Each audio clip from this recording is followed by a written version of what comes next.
through Peru.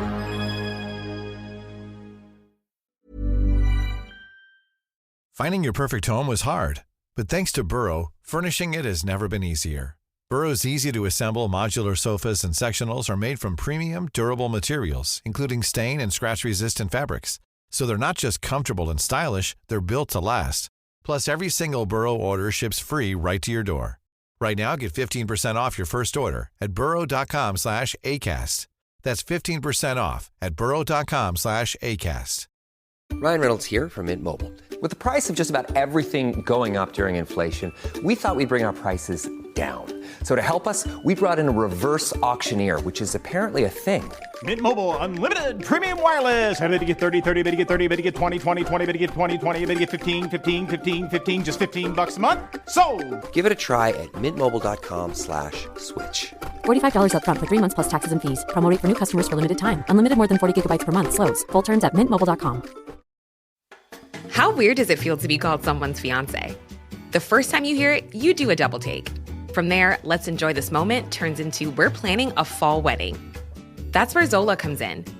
From a venue and vendor discovery tool that matches you with your dream team to save the dates, websites, and an easy-to-use registry, Zola has everything you need to plan your wedding in one place. Start planning at Zola.com. That's ZOLA.com.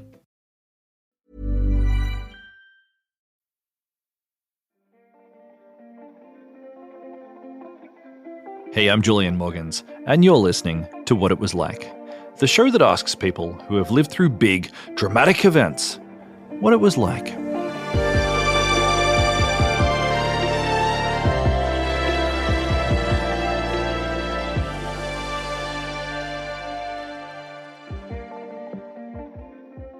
On the 22nd of September 2008, a man named Terry Kniess was called out of the audience to compete on The Price is Right.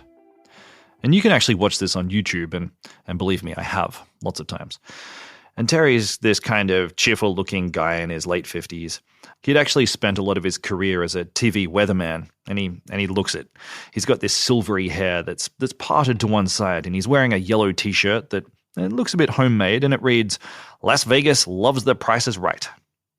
But what's really notable about Terry is that he won. And not just won, Terry nailed it. He named the exact price of the big finale prize right at the very end, and Terry got the price down to the dollar, which no one had done since the early 1970s. And you can watch this all play out right from the very beginning. And it goes like this. Terry gets shown a karaoke machine, a pool table, and a 17-foot camper. And when he's asked what his bid is, there's this moment where he sort of stares at the audience. He sort of just takes a moment, and then he barks his number into the microphone like he's memorized it. He goes, 23,743. And that number was 100% correct. And Drew Carey, the show's host, just kind of looks at him and just almost without any surprise, he goes, "You got it right on the nose." And this is another thing that's kind of weird about all this, is that Drew Carey says it like he's almost bored, like it's no big deal. And meanwhile, Terry is losing his shit along with the audience. And then the credits roll as Terry is grinning this huge grin. And throughout all of it, Drew Carey just looks kind of amused and maybe even suspicious. And it turns out that what was happening in that moment is that Drew thought that Terry had cheated. In fact, most of the show's production team was certain that someone had screwed them over. Apparently, there was just like alarms going backstage and the whole thing was a mess. And in fact, Drew Carey did an interview with Esquire magazine a few years later, and he talked about what was going through his head at the moment that Terry got the price on the nose. He said this, "Everyone thought someone had cheated. I remember asking, are we ever going to air this? And nobody could see how we could. So I thought the show was never going to air. I thought somebody had cheated us, and I thought the whole show was over. I thought they were going to shut us down, and I thought I was going to be out of a job." Well, that's not what happened. Terry was later cleared of any wrongdoing, and the episode aired, and Terry got his prizes. And today we're talking to Terry about how he did it. How did this guy, this weatherman from Las Vegas, set a new record on The Price is Right? So Terry, did you cheat? I don't know how you could cheat. No, I didn't cheat. I don't know how you could. All right, then. So first of all, how did you come across the show? Were you always a fan, or did you just see it on on the TV one night and you were like, you know what, we should watch this all the time. Like, sort of guide me through it a bit. Well, what happened was when I was a kid, The Price is Right was on with a different host called Bill Cullen, and it was something you'd watch when you'd stay home from school when you were sick. In the 70s, they rebooted it, and I'd just gotten married right before the new Price is Right had came on. And my wife used to watch it, and we'd watch it every now and then. And never really paid that much attention to it. Wasn't a really big fan until we decided to go after our dog had died. We'd looking to get out of the house and go somewhere fun and exciting. And I said to my wife, pick anywhere you want to go to get out of this house for a few weeks, or a few days at least. And she said, Erica just came over from The Price is Right, a friend that she had worked with. She said, just come back. I'd love to go get on The Price is Right. And having worked in television, I said, you know what? If we're going to do it, let's do it right. Let's watch the show and get as much knowledge as we can before we go. And we'll schedule to go. This was in May. I said, let's go in September after school starts. There'll be less kids out. It'll be easier to get around L.A. And that's how we ended up out at The Price is Right. Okay, so I'm just doing the quick maths here. So you gave yourselves, what, 6 months? 6 months. 6 months to really watch it just all the time, every night, really get a sense of how it was working. We recorded it every day and watched it every night. And sometimes we'd watch the show 2 and 3 times if we saw something on there that really caught our attention we weren't sure of. Okay. Did you enjoy watching it that much? It was a little bit of a chore toward the end before we went because I'd seen a lot of what went on. So it was a lot of fun, but it became a little bit of a chore right before we left. Yeah. I mean, it doesn't have like a really diverse plot line. You know, there's no curveballs. It sort of follows the same pattern every night. Right, exactly. Okay, all right. So tell me about noticing patterns. You know, when did you first, like how long did it take you to realize that the prices were repeating? It didn't take very long. Within a couple of weeks, they had started repeating some of the prizes. Now, what they would do, they would throw like, it might be a can of nuts, and it might be an 8-ounce can. To throw you a curve, the next time they might use a 12-ounce can. So you just can't learn the 8-ounce can of nuts. You got to learn the price of the 12-ounce can of nuts. And then when they tell you what you're bidding on, you've got to pay close attention to make sure it's an 8-ounce can of nuts or is it a 12-ounce can of nuts. Is it a 15-foot boat or is it a 19-foot boat? Because that affects the pricing. Okay, right. Why don't they just use totally different products? You know, like why are they just repeating the can sizes? I suspect, and I can't say this for sure, but I suspect it has to do with the sponsors. If you buy a big sponsorship, they want as much airtime as they can get with their products. You know, Campbell's soup, you want to run it out there as much as you can because that's a small, low-end priced item, and they need as much advertising as they can on that. And I suspect that's why they rotate some of the products as often as they do. Okay, all right. So I've got to admit, if I was at home, if I was watching The Price is Right religiously like you were, and I noticed that some of the prices, some of the products were repeating, I'd probably think to myself, surely I'm not the only one who's ever observed this. Like, I'd kind of doubt that it was like a big significant discovery. I don't think it was either, and I'm surprised that a lot of people, when I would talk to them afterwards, they would say, I didn't know prizes repeat, and I'm sitting there thinking, how often do you watch? You know, because if you watch it for 2 weeks, you're going to see 1 or 2 things repeat. Right. Okay. All right. Okay. So guide me through it. All right. So you're in the audience. Your name gets called. Like, just walk me through the process. Okay. When your name gets called, they hold your name up on a sign because you can't hear. That studio is so loud. If you've ever been to a taping of a show like that, they come out and they jack up the audience and get you all excited before the show starts. Do a little comedy bit here and there, get everybody excited and screaming really loud. After you're in that studio for about 10 minutes, all you hear is a hum in your head. And they have to hold up a sign to get you to come down when they yell your name because you can't possibly hear it. So I went down, first 4 names called. I was the third, I believe, in the first 4 names called on the day of the show. From that point, the third, I couldn't even tell you what was up for bids at the beginning item because I was so stunned to be called down there. I wasn't expecting it. I wanted my wife to get on. She was the one that I really hoped. I'd had my 15 minutes of fame on television. I wanted her on, but that didn't work that way. I was on, and the item that came up for bid was the big green egg. It had been on just a few weeks before we went, and when it was on, we had noticed it, and my wife said, I would really like to have that. It's a great outdoor grill cooker. So let's just clarify what a big green egg is. It's a big barbecue thing. It is a huge barbecue thing, and it's ceramic, and it was $11.75, and I got that price right on the nose, and I only got it because it was on a few weeks before. You make winning The Price is Right sound so easy. Like you just watch it literally a couple of weeks before. You memorize this single number, and pure luck just lines these two variables up, and you win the big green egg. Exactly. Well, that one I knew. I knew the $11.75. Now, they give you an extra $500 if you get the prize right on the nose, but a lot of people don't know this is kind of a cool trick. They take that money back off of you when they go to a commercial break. Right. Okay. And you don't get anything until the show airs. And if that show never airs, everybody that won something that day, nobody gets anything. Okay. Got it. So everybody loses. Got it. Okay. And when they thought I had cheated, that held the show up. And I'm sure there were a lot of people sitting back going, oh my, what's going on? Yeah. All right. We'll get to that bit in a moment. But okay, so you win the egg. What happens after that? After that, and it was in the first half hour of the show. It's an hour-long show, and they have two sections, a first half and a second half.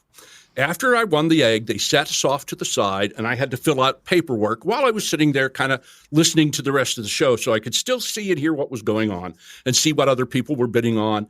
And then I sat there until the final showcase over to that area.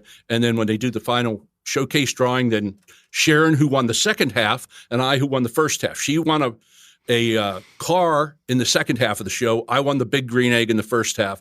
The two highest winning contestants face off in the showcase showdown. Okay.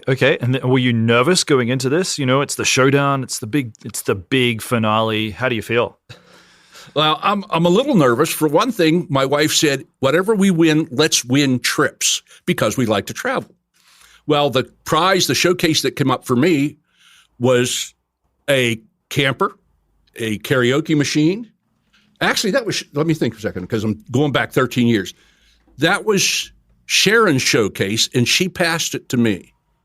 She has the first right of refusal because she won a car. She won more than I did. So she has the first right of refusal on the showcase. Yeah.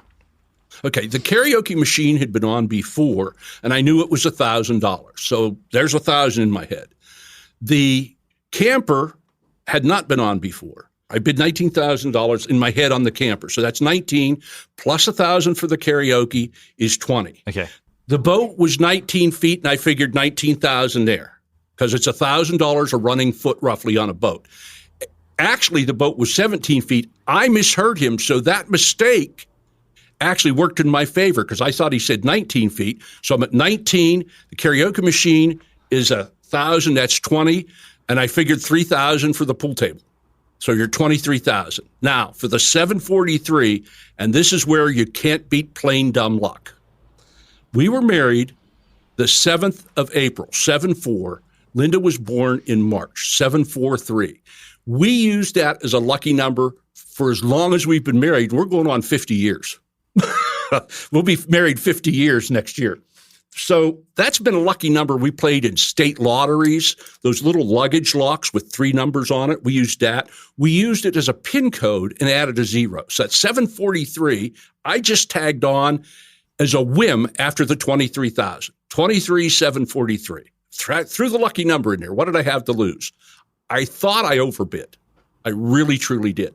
Then Sharon gets presented her showcase. It's all trips. Remember, I said we wanted to get trips. We wanted to go places.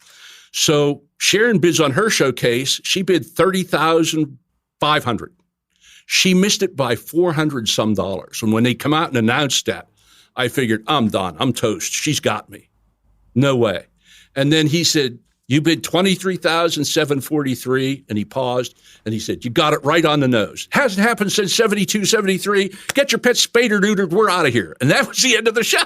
Wow. All right. So in this moment, and like if you watch YouTube videos of this moment, you're just ecstatic. You're bouncing around. You're jumping up and down. You're the happiest person that's ever been on that show. But meanwhile, like backstage, producers are freaking out. Drew Carey, thought he was his job was on the line because you'd so successfully cheated the show. Did you have any inkling of what was happening around you in that moment?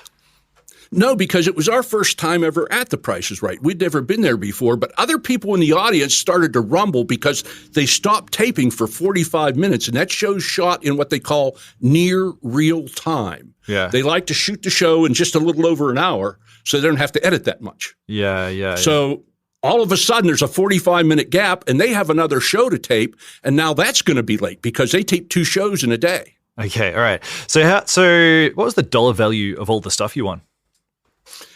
$56,000 and change. $56,000 with everything. Okay, all right. And did you keep it? Did you keep the egg? What did you use? What did you sell? We kept the big green egg because we had really wanted that.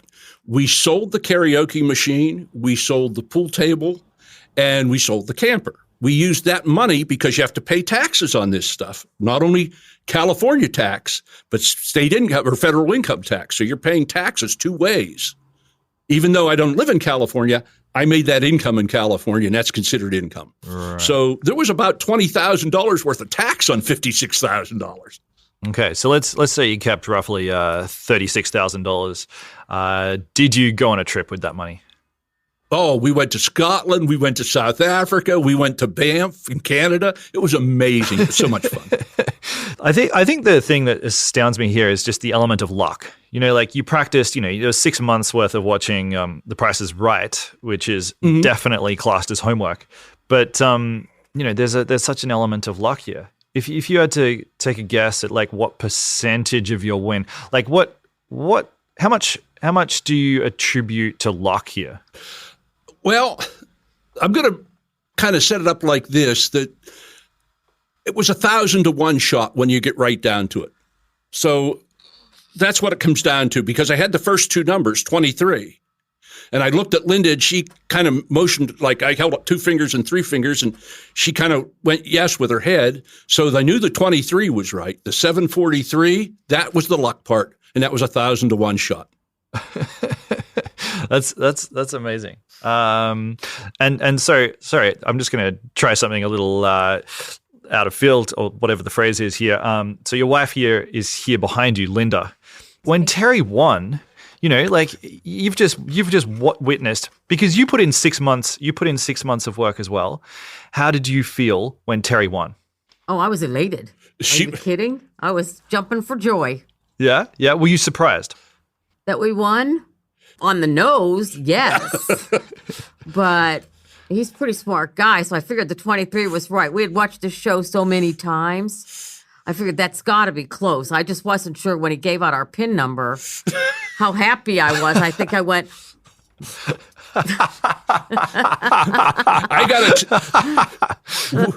We use 743 with a 0 on the end of it for a PIN number. And when we were walking off the lot, the studio out there, she said to me, well, you do know you just gave out our PIN number on national television. And I said, nobody's ever going to figure that out.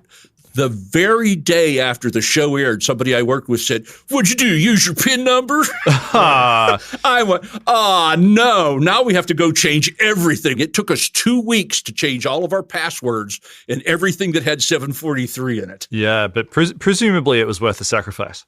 It was.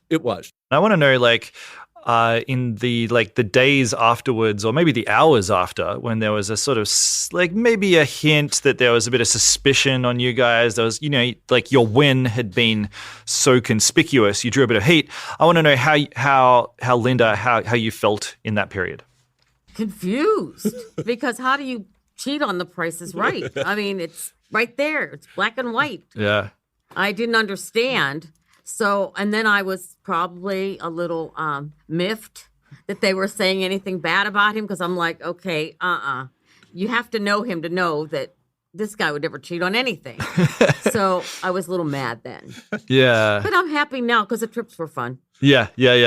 So tell me, like, in the weeks after, when did you first get the inkling that you'd drawn a bit of negativity? Right after TMZ, after the show aired, I was totally in the dark until the show aired in December. And then right afterwards, the day after, TMZ did a big piece that they just blitzed Drew Carey for the way he handled it. And he did not take kindly to that. And that's when his attitude seemed to have changed a little bit. It was over the Christmas holiday, and he was out doing damage control on his reputation, doing a lot of radio talk shows and appearing on television shows that he wasn't doing before that. Okay, right. And because Drew Carey's reaction when you watch the videos, he's like, "Oh yeah, you've set a new record. Well done." But he seems very underwhelmed. Yeah, he was very underwhelmed is the way to put it. Some people backstage said, and I did not know this until the article came out. There was a big article in Esquire magazine, a long read article. And when that article came out, the gentleman that wrote the article went and interviewed Drew Carey, and he was told before the interview, "You're not allowed to mention anything about the Perfect Showcase bid and Terry Kniess. Don't mention it during the interview." So he went and interviewed Drew Carey, and he was clever. He said to Drew Carey, he said, "Well, if you were going to go to The Price is Right as a contestant, what would you do?" And Drew Carey said, "Well, I would watch the show and study it before you came." And then he took that as an opening and said, "Well, isn't that exactly what Terry Kniess did before he came on the show?" And Drew was not pleased. Yeah. He was not pleased with that at all. And then he got very explicit wording in the article. If you read the article from Esquire magazine, I don't want to use the verbiage that he used because it's just not very polite. Yeah, he wasn't very happy at that point at all. We're going to take a quick ad break here, and we'll be right back with more What It Was Like.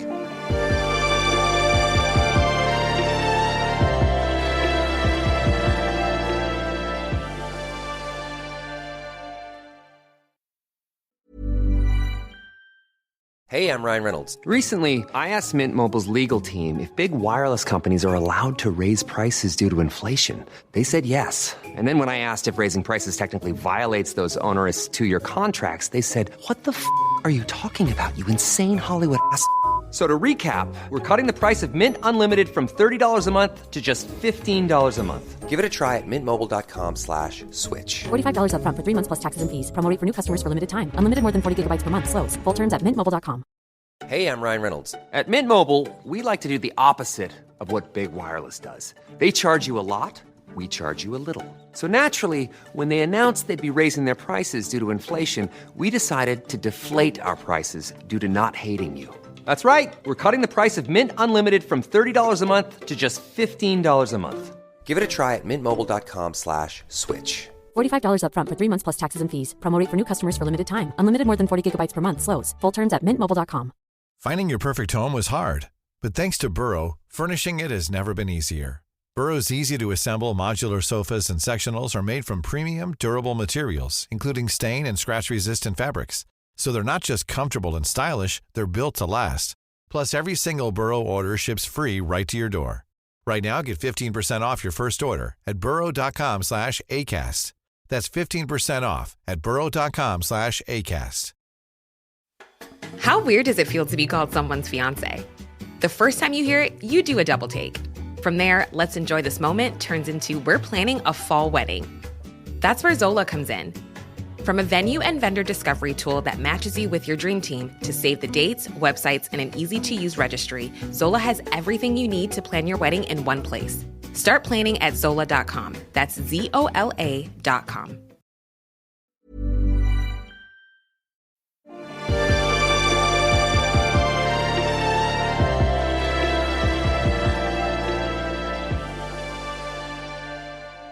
I'm curious about how, because my understanding is that the next sort of chapter in your life or in your career was this move to Las Vegas, and you sort of became interested in card counting.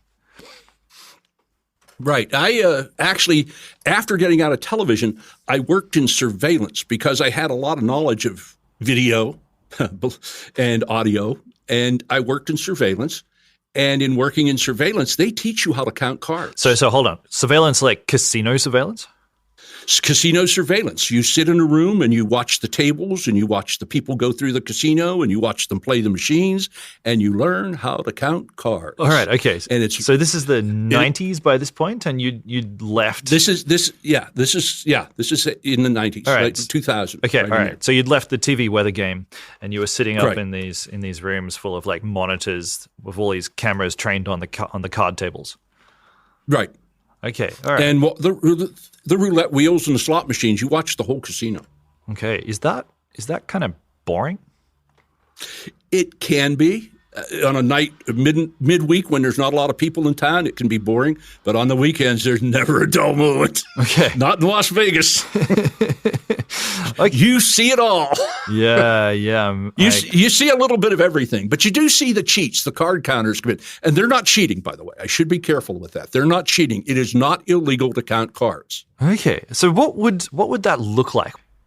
Oh, you can see, really, when the cameras are above, you can see the whole card when they hold their hands out. You can see the face cards, you watch them deal. If a dealer comes in, what they call tucking the card on the bottom, if they come in high on the tuck, you can see the dealer's card.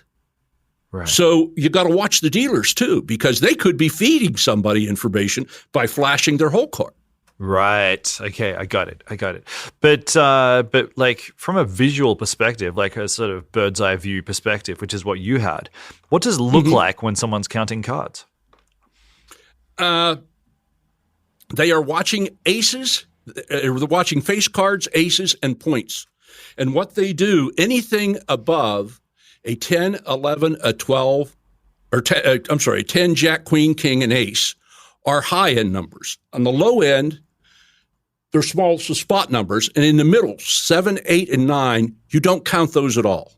Okay. All you have to do is watch the high cards and the low cards and keep in your mind whether it's a single deck or a shoe or a 2-deck hand dealt game. There's a lot to think about when you're doing it, but once you get that mastered, it's really easy to count cards. Okay, all right. But if you're watching this, what are the telltale signs that someone's counting cards? They have tendency to sit off by themselves if they can, so off to one side if the table's not busy. They like to play a table by themselves. They don't like to play against other people because that's more people you have to watch. You have to watch every card as it turns over. And when they flip the cards at the end of the hand, you've got to very quickly see what was down under on those other people's hands. So you can add or subtract that card as needed. Okay. And what you want to do, you want to get, I don't know how to get into this without getting too complicated, but you want to get a +3 count on a single deck. And then what you do is jump the bet. And that's what you're watching for. Somebody that's playing $1 or $5, $5, $5, $5, and then all of a sudden they jump their bet by 8 or 10 or 12. They put in 8 times 5. They'll put in 40, 50, $60. That indicates that they've watched something happen on that card deck that all of a sudden they want to jump that bet. Okay. That the counts in their favor. And when they jump the bet, you immediately know something's going on.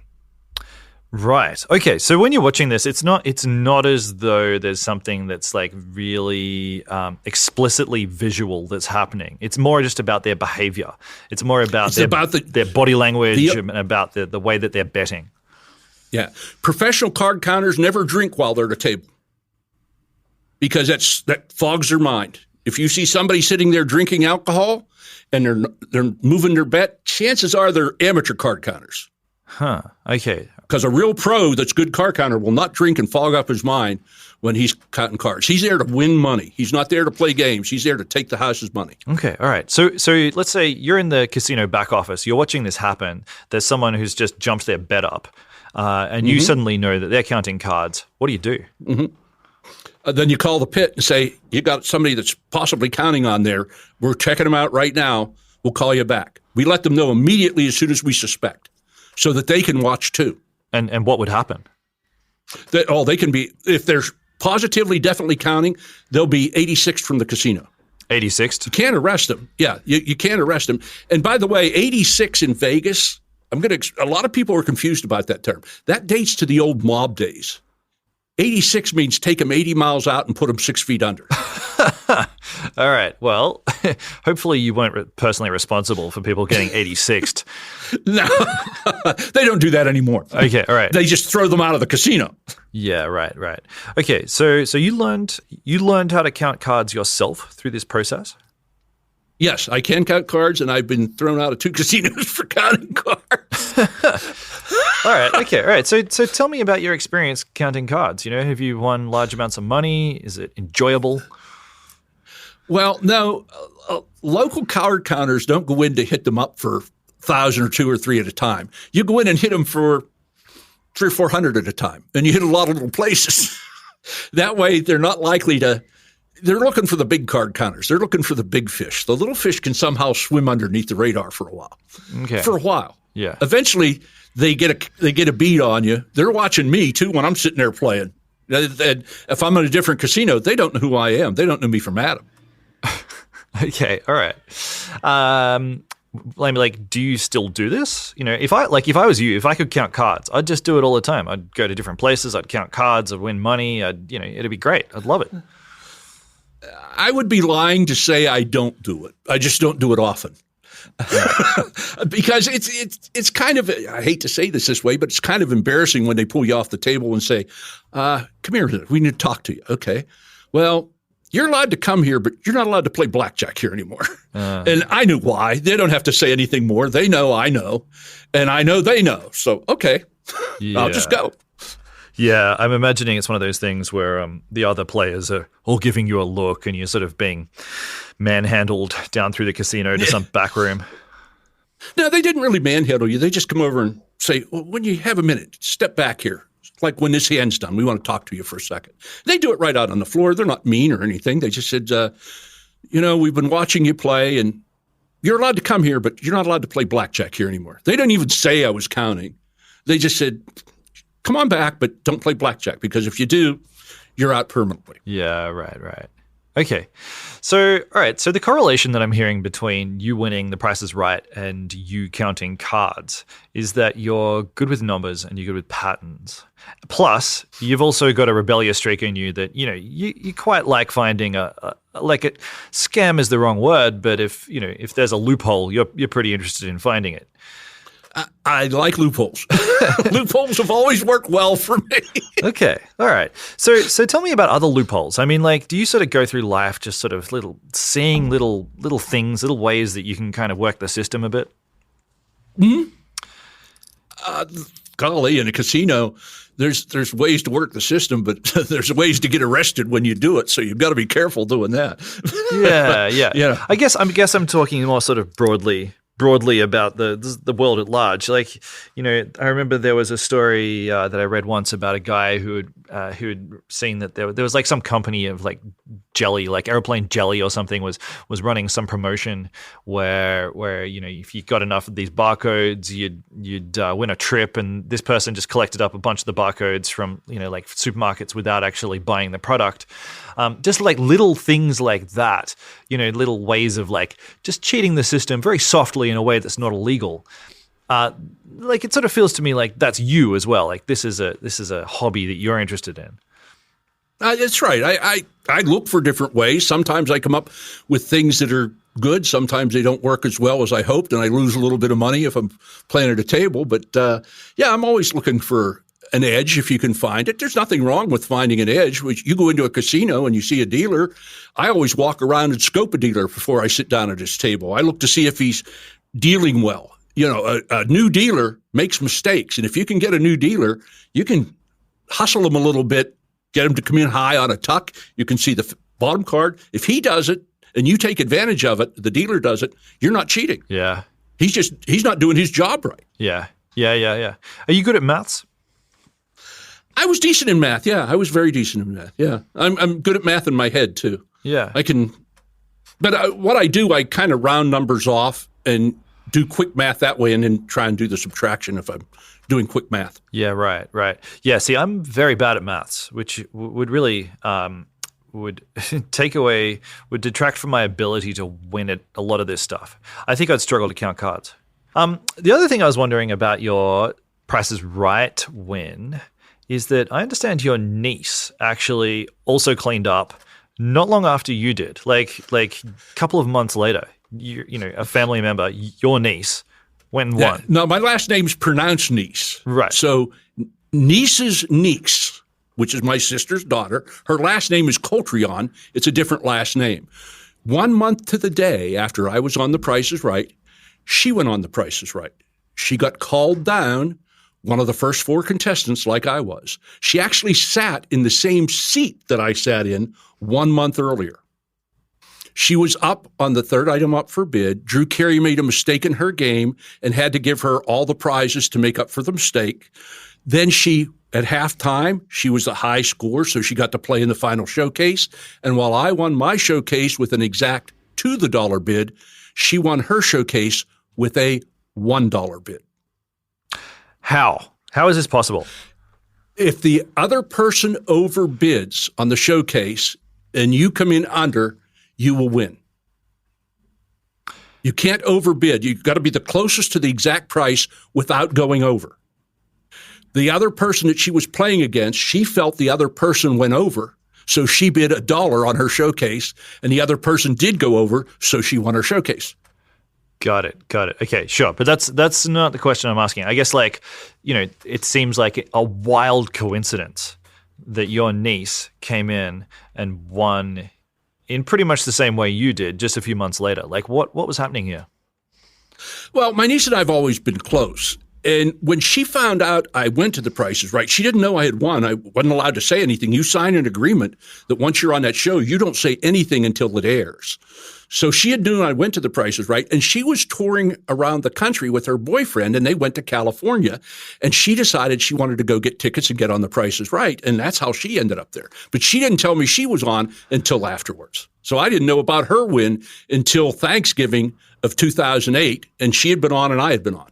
Okay, all right. So you didn't tell her, you weren't like, hey, hot tip, The Prices repeat, just watch for 6 months and you'll know.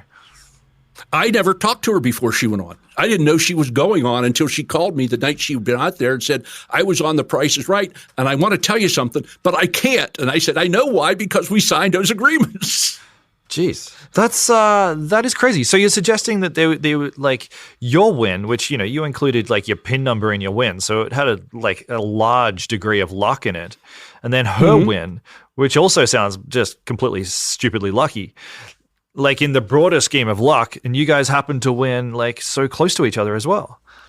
Yeah, exactly. And sitting in the same seat. I mean, there's 325 seats. What are the chances of my niece going 1 month to the day afterward and getting the exact same seat that I sat in? And her boyfriend was in the seat my wife sat in. Jeez. I mean, like, was there some suspicion after this happened? I mean, there was suspicion the first time. Like, what about the second time? There wasn't suspicion until they found out that she was related to me. Yeah. Then there was a little suspicion, but they looked at everything and said, you know, this is what happened. What can we do? Look, I want to talk sort of a bit more broadly about something that I'm going to describe as your life philosophy, because it feels to me like if you get an idea in your head, you just run with it. You don't strike me as a man who hesitates much.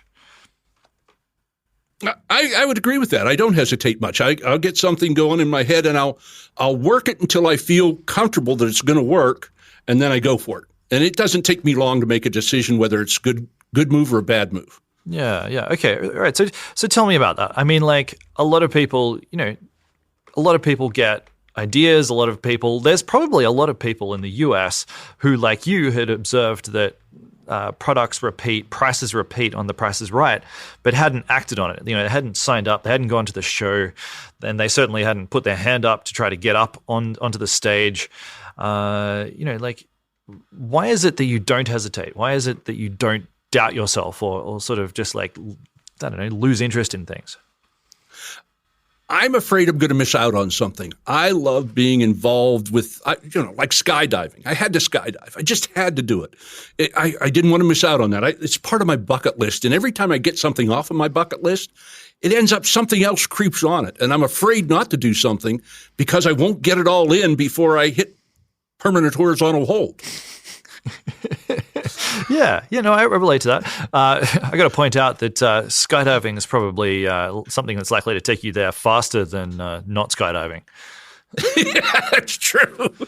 But what a rush on the way down. I got to tell you, when you jump out of a plane at 10,000 feet, it's a rush. Yeah. I've heard people, I had a friend once who told me it was better than sex.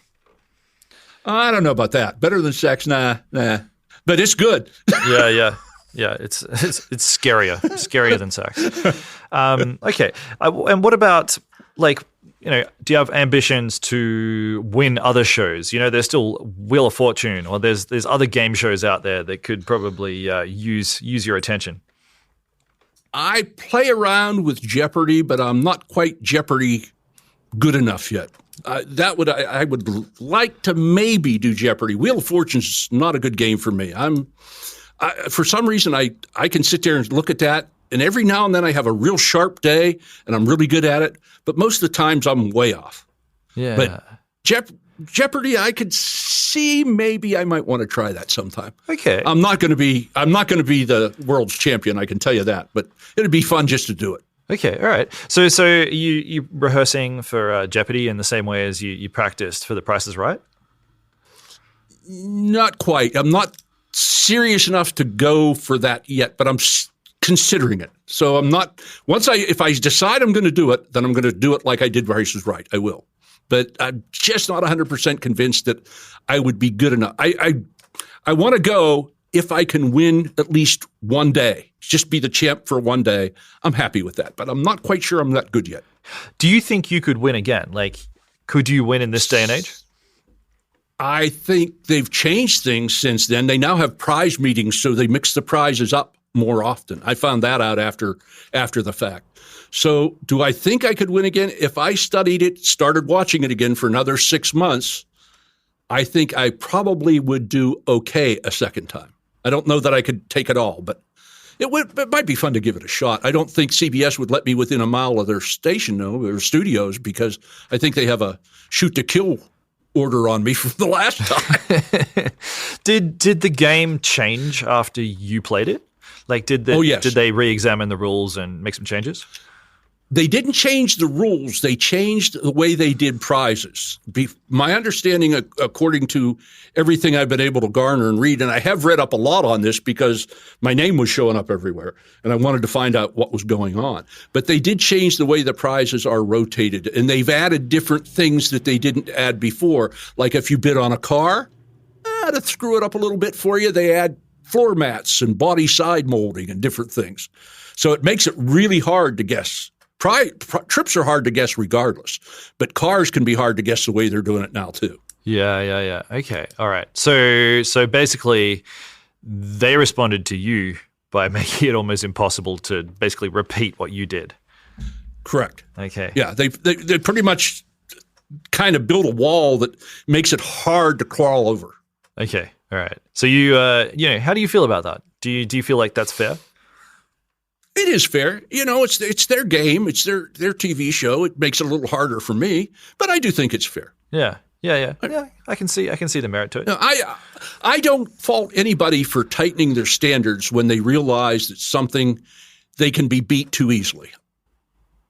I don't fault anybody for doing that. Yeah. The game, they're trying to keep people in and keep them hooked. And if anybody could go in there and beat it regularly, it'd lose its allure real fast. Let's get deep for a minute. Okay. Are you afraid of death? No. Living scares the hell out of me. I've never heard a dead person complain about being dead. I had an uncle that was an undertaker, and that was his saying. He said, dead people never complain about being dead, so it can't be all that bad. Of course, he was making money saying that. So. Yeah, that's right. He's biased. Yeah. Okay, all right. But all right, well, talk more about that. What is it about life that scares you then? It's the fear that there's something out there that I want to do, and I'm not going to get to squeeze it in, and that's the part that scares me. Yeah, that's the part that scares me. You're good at living. It feels to me like you are good at just grabbing life by the balls, making the most of it. What advice would you give to someone who's sort of hesitating a bit? Don't let life pass you by. Don't let something get away from you that you truly, truly want to do. You know, there's only one person that's keeping you from doing it in most cases. It's you. So don't let that happen. Get out there and get her done. And if you die trying, damn it was a hell of a ride. I like that. I like that a lot. But also, like, you know, there's a certain argument that going on the Price is Right with this sort of like secret technique tucked up your sleeve, a lot of people would worry that they're going to get arrested, or people would worry that they're going to be made to look bad on national television, or people would worry that their friends and family will judge them. What would you say to that kind of concern? Let them judge you. What? In the end, my wife and I are the only ones that our lives matters to. I mean, it matters probably to brothers and sisters and stuff, but not the same way it matters to us. So get out there and get her done. Don't let anybody stand in your way. If they want to judge you, let them. Don't pay any attention to it. People were saying pretty nasty stuff about me after The Price is Right aired. And at first, I got to tell you, I was, this doesn't feel so good. But then it's like, what the hell? 7 years from now, 10 years from now, 50 years from now, they're not even going to remember my name. Yeah. No, nobody's going to remember I was even here. On the front of my tombstone, it will say I was here, and that's all that people are going to know. I was here. That's it. So let them, if they don't like me now, I don't care. Well, thank you, ladies and gentlemen, for listening to today's episode. And if you've been thinking, hey, I've got a story that's kind of similar to that, something interesting, then hit me up, please. We're always looking for story suggestions. Plus, I just like hearing from people. I'm Julian Morgans on Instagram and Morgans Julian on Twitter. Today's episode was produced by Rachel Tuffrey. It was edited and mixed by Jimmy Saunders, who also did our theme music. Our cover art is by Naomi Lee Beveridge, and our intern was Maddie Runting. And this whole thing has been a Super Real production.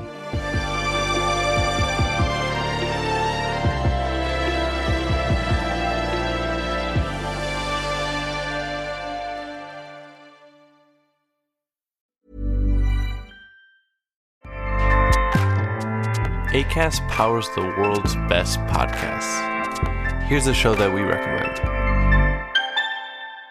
After 3 years, the world of the award-winning horror podcast, The Magnus Archives, is back with The Magnus Protocol.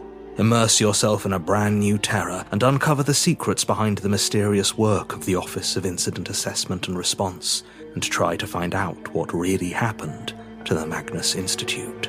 Though remember that too many questions can come at a cost. The Magnus Protocol premieres January 18th, wherever you get your podcasts. Acast helps creators launch, grow, and monetize their podcasts everywhere. Acast.com.